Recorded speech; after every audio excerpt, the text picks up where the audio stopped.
Here we are at the Healing Oasis, and it's been a busy season, so I haven't had a chance to do this yet this year with people that have come. So thank you, Tasha, for doing this.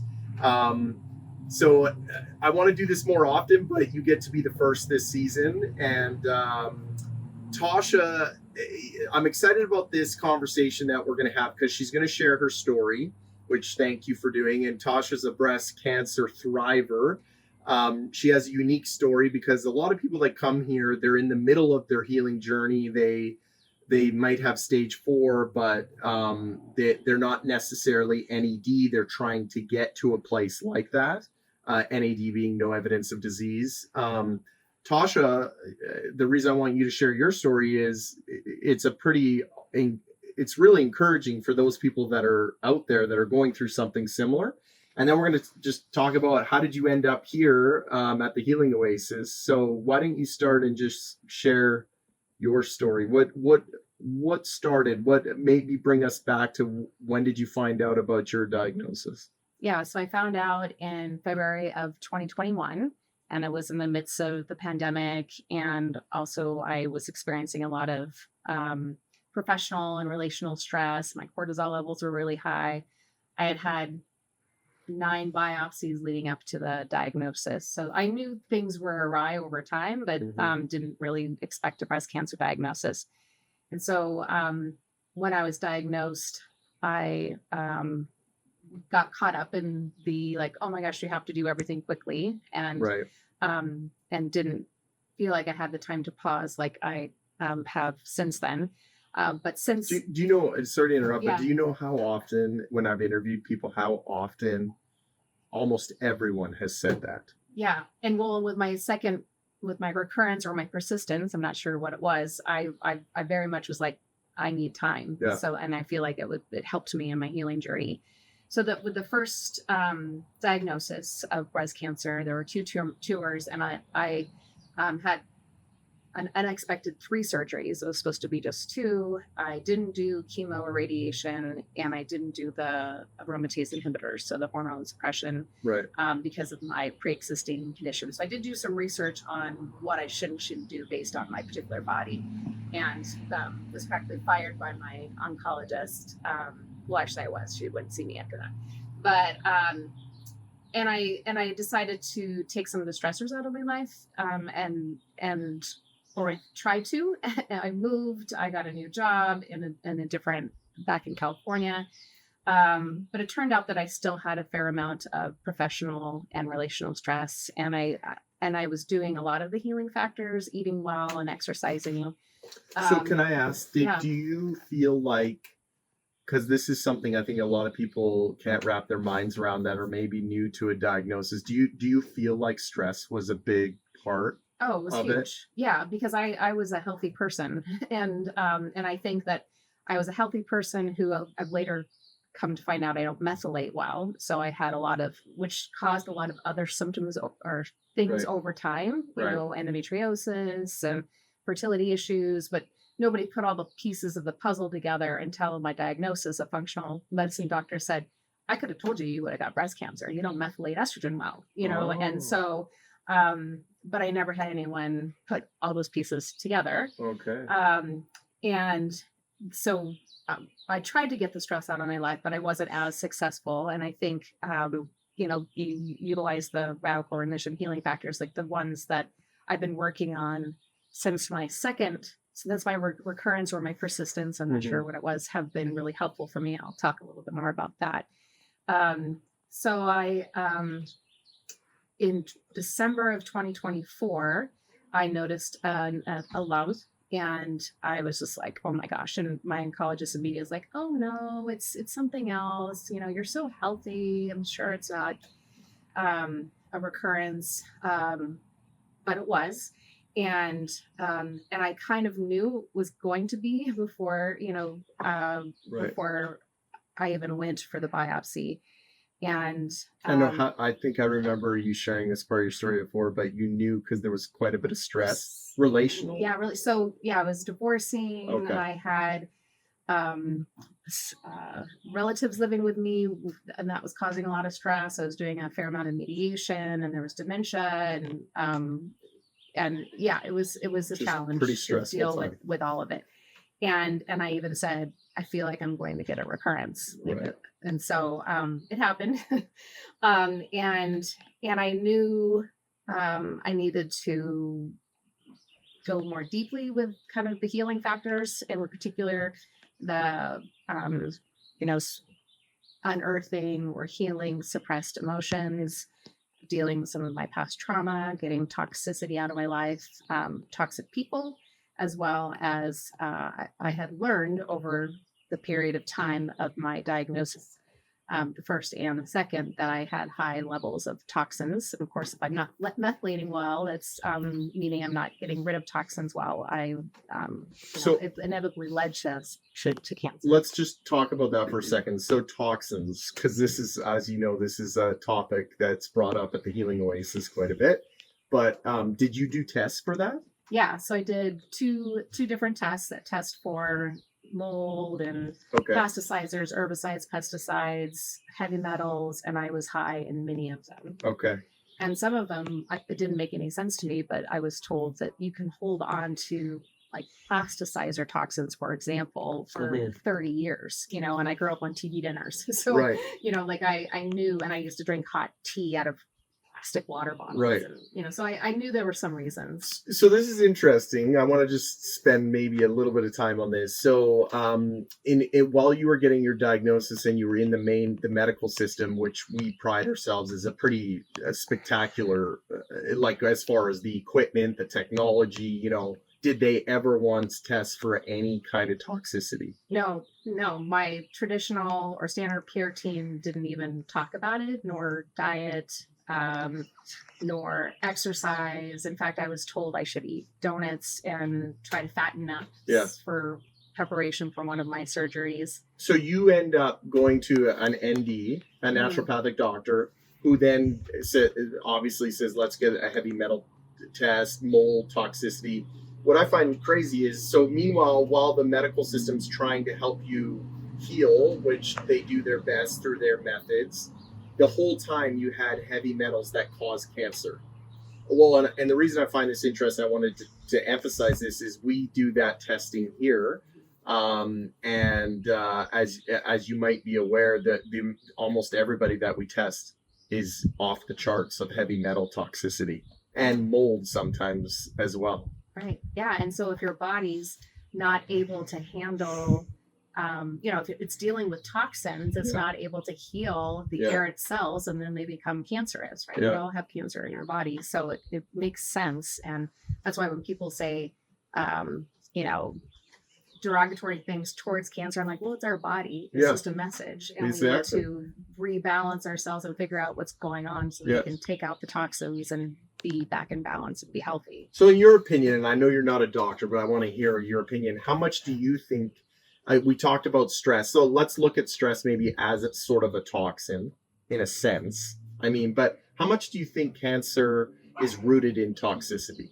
Emotions, relations, chemicals, mold, heavy metals, like let's consider that how much do you think is? I would say like 90%. Yeah, that's from my, I'm not a doctor either, but just from what I've experienced, that seems to be the case. Yeah, because, and that's, my friends would say, wow, if you can get cancer, anybody can get cancer because you're so healthy. And like, well, I'm healthy in terms of diet and lifestyle, but there's all these things that are causing stress on my body that led to this, right? And I needed to deal with them. Yeah. And so how did you get rid of that? How did you get rid of it when you found out you had heavy metals, you found out you had mold? What did you do?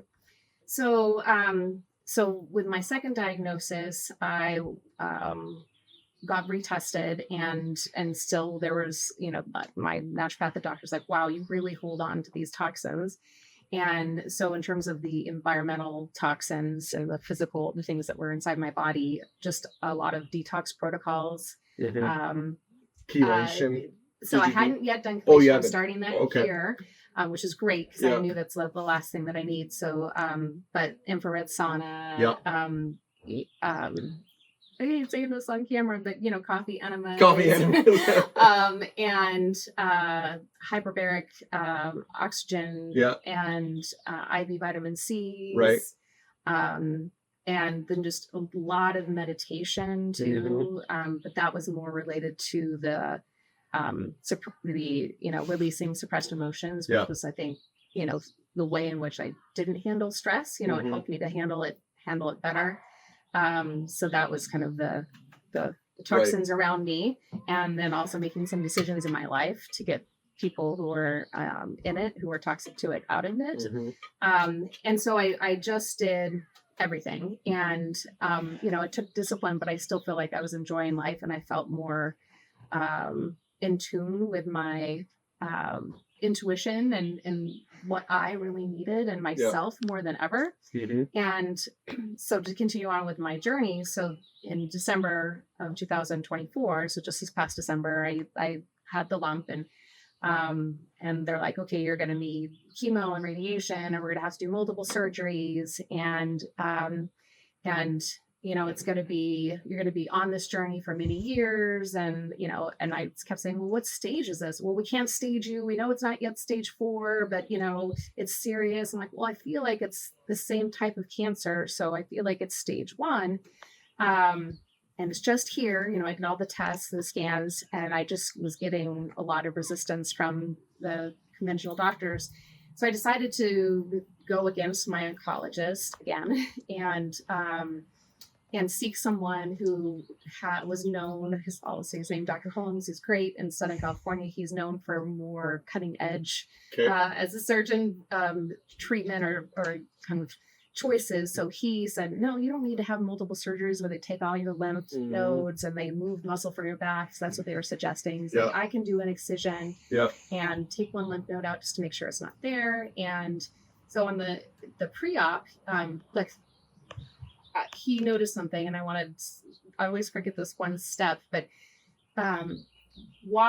before I saw him, I saw the oncological surgeon, and she's like, gosh, I could hardly see it. I said, I know, I'm shrinking it. Like I could see it. It was visible. And I said, I'm shrinking it. She rolled her eyes. No, the reason you're saying it, because we just got to make sure time was, the reason you say to her, I'm shrinking, is because you had been doing all of these things to detoxify, like high dose vitamin C, hyperbaric, right? It took me forever to get into her. So I wasn't, I think my first appointment with her was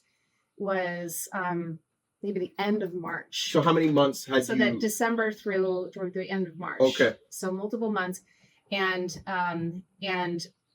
she rolled her eyes at me, and I'm like, I am not letting you cut into me. And then I found this other, and I was already working on second opinions and finding other people. And I found this great person who, in the pre-op, he did an ultrasound, and he said, it was over 9 centimeters, and it feels much smaller now. He goes, yeah, it is much smaller now. And I said, I shrank it, and he's like, yeah. And it was good to have that confirmation. And then he said, and some of this might be scar tissue. And then after the surgery, you have to wait for a while for the pathology report. And I needed to find out my oncotype scores. They knew what kind of chemo they wanted to tell me to do. And when I called him, and he called me back. And he said, I can't give you an oncotype score because there was actually no cancer at all.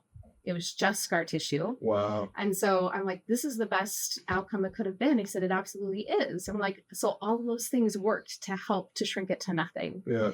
And I said, do I need chemo and radiation? He said, no, you don't. Wow. And so that was pretty amazing. And I knew I was shrinking it. I knew my body was meant to heal. I just didn't know I could completely eradicate it. So that was pretty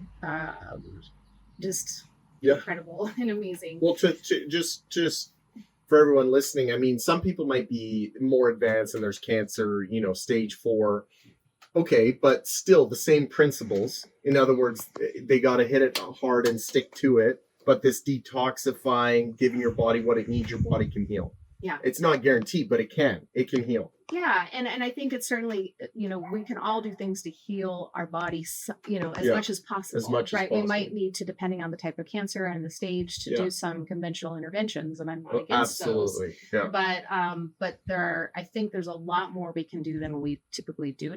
totally. And the fact that people are getting sugar while getting their chemo Yeah. treatments and whatnot, it's like, no, it feeds cancer. Yeah, So there's a lot more to learn. Right. And it's unfortunate that our conventional system doesn't right. share that information or know that information. And so I had already wanted to come here, and I had done research on places in Germany and Mexico, and they were very expensive, and I didn't think I'd be able to do that. So prior to getting my pathology results, Do you mind if because some people watching this, they maybe haven't done the research, but when you say very expensive, okay, so going to Germany to do a 3-week or 4-week stint of natural treatments, what are we talking about? So I think the one in Germany was like $100K. Yeah, that's what I've heard. And then the one that there were a couple in Mexico that I looked into, and they were about $70K. Yeah. And I It's a lot. I knew I needed to go fund me for whatever I was doing, and there was no way I could get that amount of money. And I just loved the principles of this place, and I thought, well, I'm not going to be doing chemo, so I don't, don't need that. And some of the places offer that, but they don't offer all that's here. Yeah.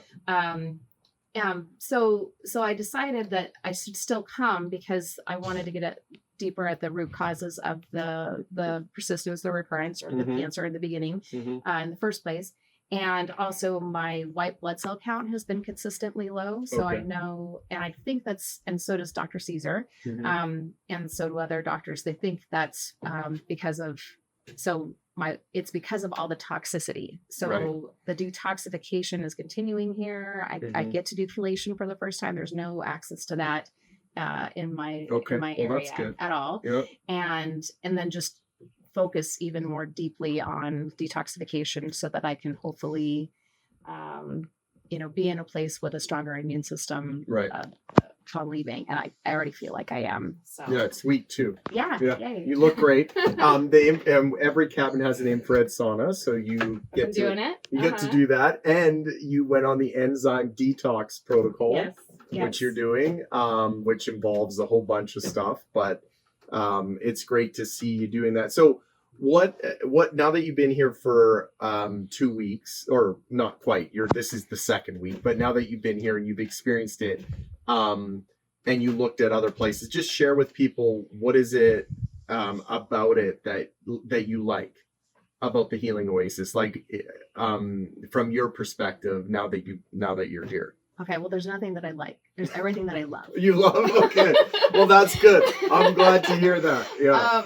Yeah, no, it's better than I imagined. Oh, good. That's always because good. It's beautiful. It's serene. I just feel like I've been taken to a different level of relaxation and peace that I don't know that I've ever experienced before. Even though I camp and I backpack, like it just feels different, and I feel like I'm so surrounded by positivity and love, and I love my cohort, and all the staff are amazing, and I love that I'm a runner and I can run safely. The food is incredible, and I don't know how I'm going to try to replicate it, but it's just so nice to feel like I'm getting nourished in a way that's cancer friendly, or cancer healing friendly, I should say. Yeah. And I don't have to prepare myself or stress about that right now during this deep detoxification process. I love that I'm getting some of the things that I was already doing, but all in one package. All in one, so it's a lot less expensive, but also some additional things, right? So, I'm getting introduced to some additional things that I think are also helpful, especially with the things that I'm working on, like detoxification and, healing suppressed emotions and the stress. Let's talk. Also the spiritual connection one. I feel like I'm doing, like, that's part of this process too. That's now that you bring that up, let's just take, because there's a lot of people that will resonate with you. Obviously, it's funny because before you came, you knew that I had like a pretty strong faith, and you were like, oh, your background, not that you don't have faith, it's just you were like concerned from a religious standpoint. Maybe talk about that for people, because I really want people to feel like that they're loved here, and that I'm open. Like there's a lot of people that they really believe in the energy type side, and I'm totally open. So maybe just speak from your perspective. How did it feel coming, knowing that you were a little bit hesitant at first, like, oh, what is it going to be like? So yeah, so I was worried that it was going to be very Christian, and that's okay. Right. But there's some things I struggle with related to Christianity, and I have I have a strong faith, and I think of myself as very spiritual, but I didn't want to feel like I was getting had to think a certain way, or pray a certain way, or be a certain way, and or be judged because I'm not a certain way, and I definitely felt like this is inclusive, and that was one of the reasons I reached out to you about it too, because I was going to bring my my son and his long-term partner, and who's Buddhist, and I wanted to make sure that she would feel. And we would have loved to have them. Oh yeah, it's too bad that they couldn't come. I think they would have loved it. I feel that I've been able to support my connections to, my own spirituality in the universe through my experience being here and being around people who have similar or different beliefs. And it's been great. Awesome. Yeah. And the key word that to me, it means everything. And I know, I'm glad you mentioned it, but you feel loved. Yeah. That to me is like, my wife and I, when we started it, that was our entire thing, was that was our mission. How do we help people who are going through cancer and their journey, and to feel loved? Mm-hmm. So the fact that you said that means everything to us. And I think you mentioned this. We have goats, by the way, and they're in the background. I pet them every day. Yeah, every day I pet them. But you mentioned this, but the staff, I totally agree with you. Like our chef and our nurse and Christine, they're really, really invested in this, and they really care. Mm-hmm. Yeah, and it shows. Yeah, which is pretty cool. So let's just finish maybe. And by the way, thanks for just doing this. It's awesome for people to be able to hear and to sort of understand your story. But for people that are watching this, they're trying to make decisions in their life on what they need to do. You related to it in the sense they could be scared. They don't know how much time they have. They're being told something in the medical system. They're thinking of doing this, but what would you maybe just say to someone who is going through their journey and they're thinking of a place like this? What should their perspective be in your mind? Yeah, I mean, I think so. For me, I've followed my intuition a fair amount, and it was never wrong. Okay. And I think being in a place like this allows you to tap into your own intuition, and also to kind of connect with others. Like I told my cohort, I'm like, we are a healing community. How many people get to heal in community? Yeah. You don't. You don't. And I truly feel like that. Like we've learned so much from each other. We've supported each other. And so they're very, cancer takes a long time to grow. Right? Yeah. And yes, there are some that are rapidly growing, caught late. So that, maybe there's a few instances where this might not work for you, but I think generally speaking, people can pause some of their treatments and come here and get other treatments that will help them. Mm-hmm. Or they could be early on before their treatments, or they could be like me, kind of later in the journey. I think there's support here for everyone at every phase of their cancer journey, or their healing journey, I should say. Yeah. I think that having the guidance of Dr. Caesar and Dr. Vanessa and Phyllis, who's amazing, in such a tranquil, supportive, loving setting, just allows for alignment. Totally. And I think that the traditional medical system doesn't necessarily allow for that alignment where you feel like you're operating in alignment with your values and doing things that feel best for you. And that's the thing here also in comparison to kind of our standard of care is here we're treated as individuals. Yeah. Like every time I go up to get an amazing meal from the chef, like it's catered to me, you know, and it's different than everybody else. And every time I go into the healing den or the healing center, I have, you know, my treatments are catered to me. Yeah.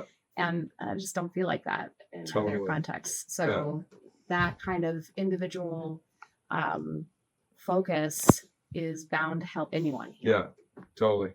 Well, thank you, Tasha, for your time and for sharing your story. I think it's fantastic. And I'm glad you have another like week and a half to, or actually maybe even more than, but yeah. Yeah, that's me awesome. too. I'm going to be really very sad to leave. Yeah. Awesome. Thanks, Tasha. All right. Thanks.